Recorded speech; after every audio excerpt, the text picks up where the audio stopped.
combattants pour la liberté, la souveraineté et l'indépendance réelle. C'est un immense plaisir, en ce jour 31 décembre, qui marque la fin de l'année 2024, de prendre la parole et de vous faire un bilan synthétique de l'année 2024 et aussi les perspectives pour l'année 2025. Mais avant tout propos, permettez-moi de rendre grâce à Dieu qui couvre le Burkina Faso de sa main bienveillante et qui nous permettent de rester debout. Je rends donc un vibrant hommage à toutes nos forces combattantes qui se battent jour et nuit jusqu'au sacrifice suprême pour que notre patrie reste et demeure. Je souhaite un prompt rétablissement à tous ceux qui ont été blessés dans cette barbarie et je prie Dieu pour le repos des âmes de tous ceux qui sont tombés dans cette bataille. Aussi, je voudrais rendre un hommage au vaillant peuple burkinabé, de l'intérieur comme de l'extérieur, qui continue de contribuer de façon massive pour que nous menions cette guerre et aussi que nous amorcions notre développement réel. 2024 a été une année pleine de défis. Sur le champ de bataille, l'ennemi a essayé de reprendre l'initiative stratégique pour nous empêcher d'atteindre nos objectifs. Mais grâce à nos vaillants et résilientes forces combattantes, nous avons pu maintenir le cap et toujours garder l'initiative. Aujourd'hui, plus que jamais, nous menons des offensives et nous partions où nous souhaitons mener les actions et nous traquons ces criminels jusqu'à leur dernier retranchement. Cela a été possible grâce à une dynamique enclenchée depuis 2023 et qui se poursuit toujours. Notamment, il s'agit de l'équipement de nos forces combattantes en moyens logistiques, en moyens de manœuvre et en moyens feu. Et nous allons continuer à accroître tout au long de l'année 2025 pour que l'armée dont nous rêvions puisse être une réalité et puisse protéger notre patrie pour des années, des décennies à venir. Nous continuerons le recrutement comme il a été le cas en 2024. Pour cette seule année, nous avons recruté au sein des Forces armées nationales seules plus de 15 000 hommes qui sont toujours en formation dans les centres et qui devront donc renforcer les rangs des forces combattantes au cours de l'année 2025.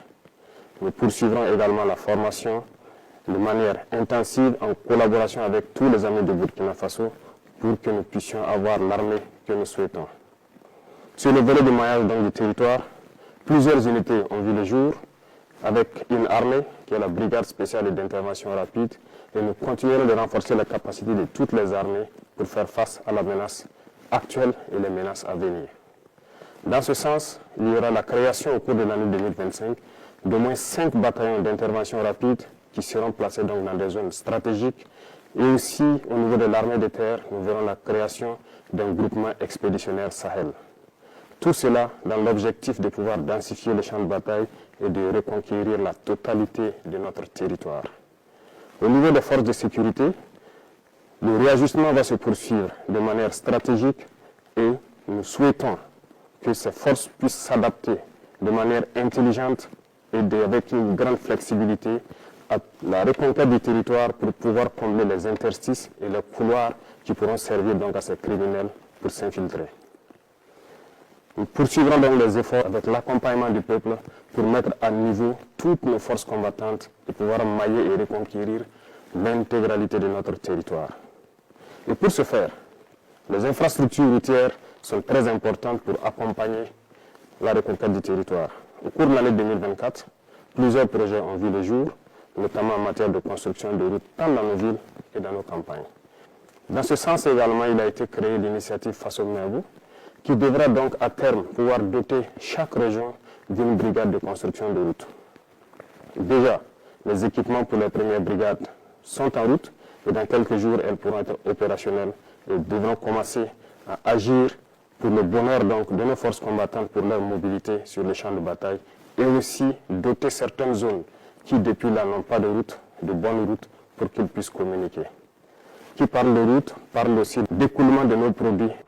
En ce sens, nous avons intensifié en matière d'agriculture notre production cette année 2024. Les résultats sont très satisfaisants et nous rendons grâce à Dieu qui nous a permis d'avoir une très bonne pluviométrie sur l'ensemble du territoire national. La production a été exceptionnelle et nous allons poursuivre dans ce sens.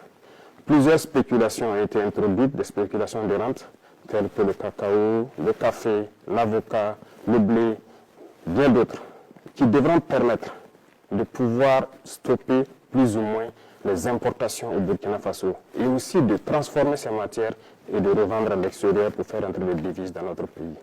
Tout ceci contribue au développement de notre patrie que nous sommes en train donc d'amorcer petit à petit. Sur le volet de l'élevage, plusieurs projets ont été menés au cours de l'année 2024, notamment donc le renouvellement du cheptel à travers donc plusieurs initiatives, mais également nous sommes en train de mettre en place un système pour l'alimentation du bétail et du poisson. Plusieurs campagnes de vaccination ont eu lieu, gratuites par endroits et subventionnées par d'autres endroits. Nous poursuivrons nos efforts en faveur du monde paysan à travers donc les intrants et toute la mécanisation qui doit suivre pour les accompagner, produire et atteindre notre objectif qui est l'autosuffisance alimentaire et pourquoi ne pas exporter nos excédents. Dans ce sens, beaucoup d'industries verront le jour pour pouvoir transformer nos matières premières sur place.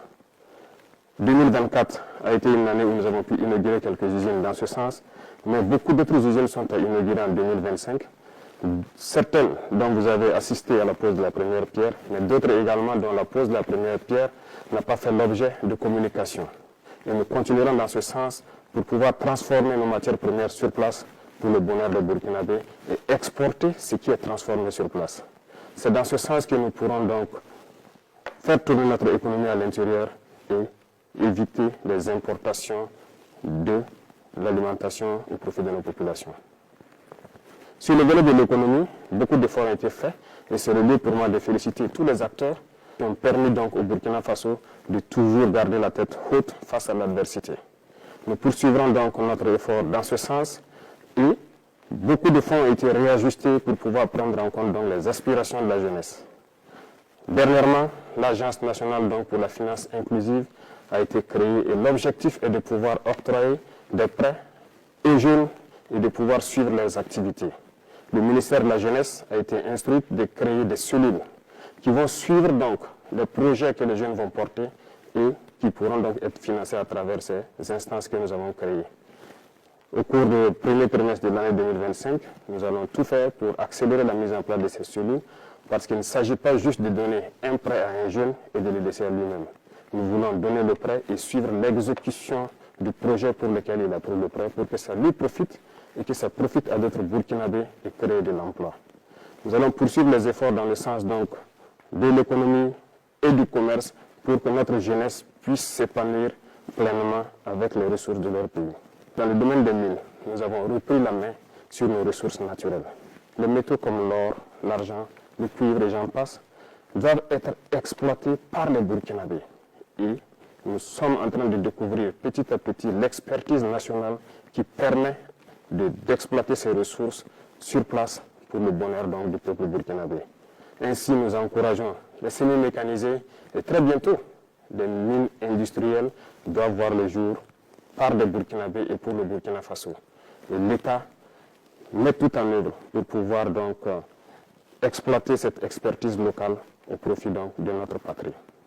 Dans le domaine de l'environnement, plusieurs projets verront le jour. Nous escomptons créer dans chaque province un bosquet. Et le type de bosquet qui doivent comporter des plantes médicinales et des herbes qui pourront être utilisées par nos radiopraticiens et même par nos chercheurs. L'Institut de recherche en sciences de la santé a fait ses preuves à partir de nos plantes locales. Cet institut d'ailleurs, j'ai donné instruction pour qu'on puisse me lister tous les équipements dont ils ont besoin pour accroître leur capacité et exploiter notre potentiel en matière de plantes et d'herbes pour suppléer certains médicaments importés. Nous allons poursuivre dans ce sens pour que nous puissions nous soigner nous-mêmes à travers nos plantes. Et donc le ministère de l'Environnement est en train de tout mettre en œuvre pour que ce projet donc voit le jour en 2025. D'autres projets d'envergure en matière de reverdissement, de plantation d'arbres à travers les institutions et toutes les structures qui pourront donc être désignées verront le jour pour que nous puissions reverdir notre environnement, prendre soin de notre environnement et que ça profite pleinement aux Burkinabés. Ceci va augmenter donc le plateau en matière de santé. Nous sommes en train de faire beaucoup d'efforts pour que le plateau technique des différents centres de santé et des hôpitaux puisse se rehausser. Des dotations ont eu lieu en 2024, notamment en termes de matériel médical, mais également 2025 verra le jour de nouvelles dotations d'équipements médicaux et surtout de centres de santé à travers l'initiative pour la santé. Les infrastructures sanitaires seront construites dans plusieurs communes parce que nous voulons faire muter nos centres de santé de promotion sociale en centres communaux qui doivent donc avoir un plateau technique assez fourni en laboratoire, en imagerie pour pouvoir s'approcher des centres médicaux avec antenne chirurgicale. L'objectif est de rapprocher les populations rurales des soins de santé primaires et de pouvoir faciliter un certain nombre de choses dans ce domaine. Parlant donc d'éducation, plusieurs réformes ont été entamées. Peut-être lentes pour certains, mais il faut aller lentement et sûrement. Parce que le système éducatif dans lequel nous nous trouvons est profondément axé sur un système qui forme plus des diplômés et non des gens capables de travailler et de produire de la richesse. Malheureusement, c'est le constat, mais nous sommes à pied d'œuvre pour d'abord changer les infrastructures scolaires et les adapter, les moderniser. Secondo, le curricula et le programme d'instruction doivent être changés. Petit à petit, nous voulons muter donc de l'enseignement général vers l'enseignement technique et professionnel. Cette mutation est en cours et cela va demander un peu de temps pour que nous puissions être dans les normes que nous souhaitons.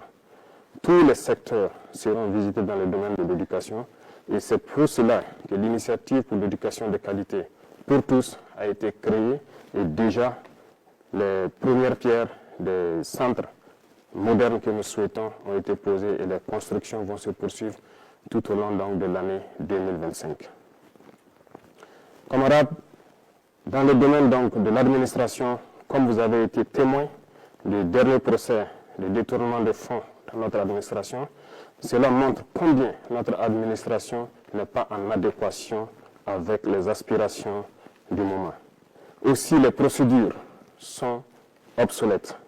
Voilà pourquoi beaucoup de mesures sont en train d'être prises pour que cette administration redevienne fonctionnelle comme on le souhaite. La CRD a été mise en place dans ce sens et nous travaillerons à ce que dans le mois de janvier, elle soit opérationnelle et que les citoyens puissent dénoncer des cas de dérive et de manquement, de dysfonctionnement dans notre administration.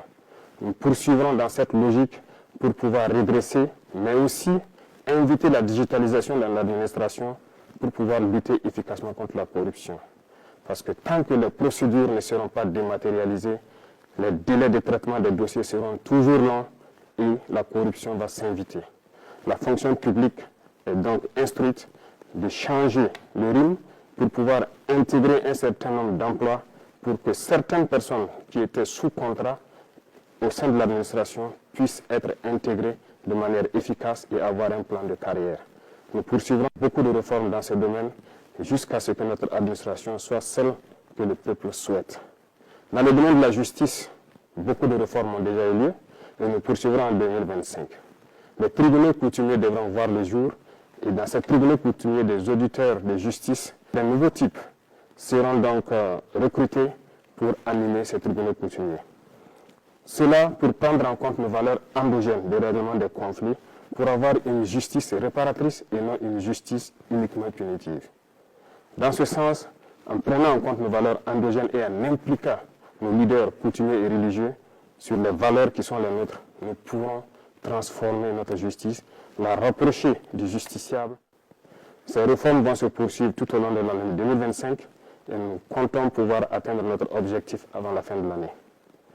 Dans le domaine de l'administration territoriale, comme annoncé par le Premier ministre lors de son discours de politique générale, un redécoupage du territoire s'impose, en tenant compte d'un certain nombre d'aspects, superficie certes, mais surtout stratégiques et économiques.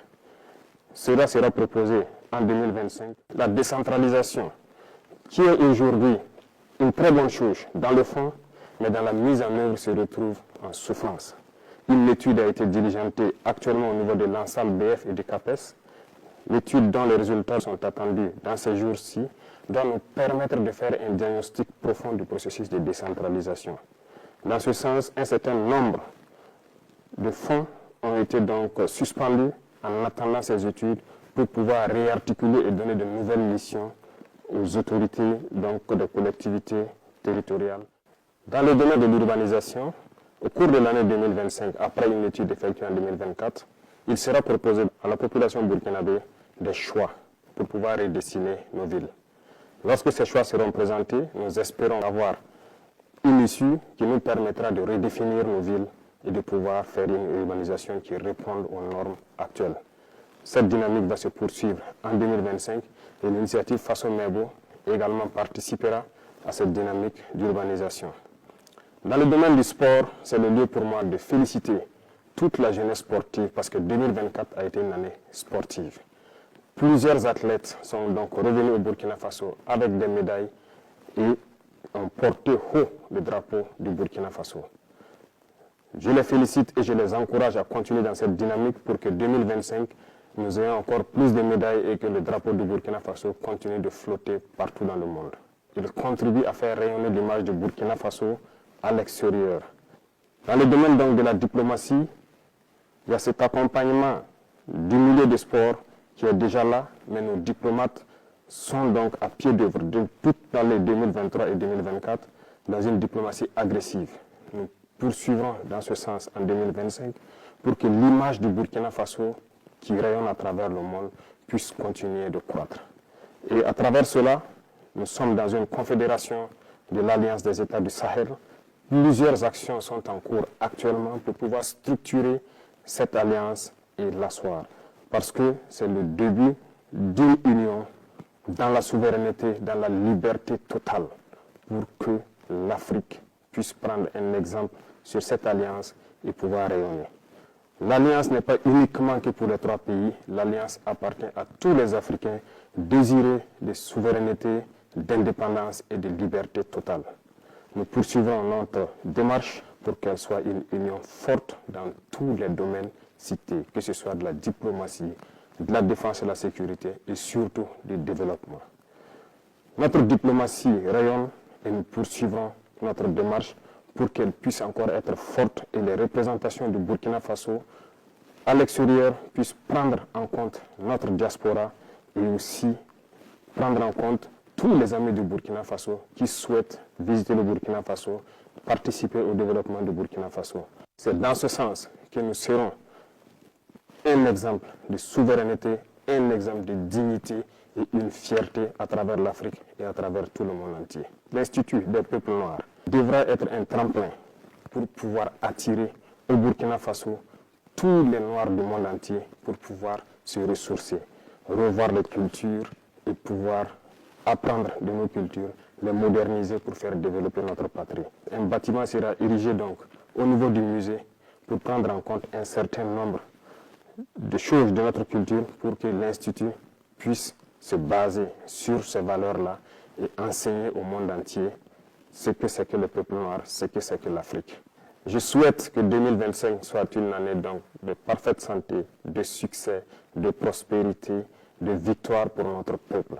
La patrie ou la mort, nous vaincrons.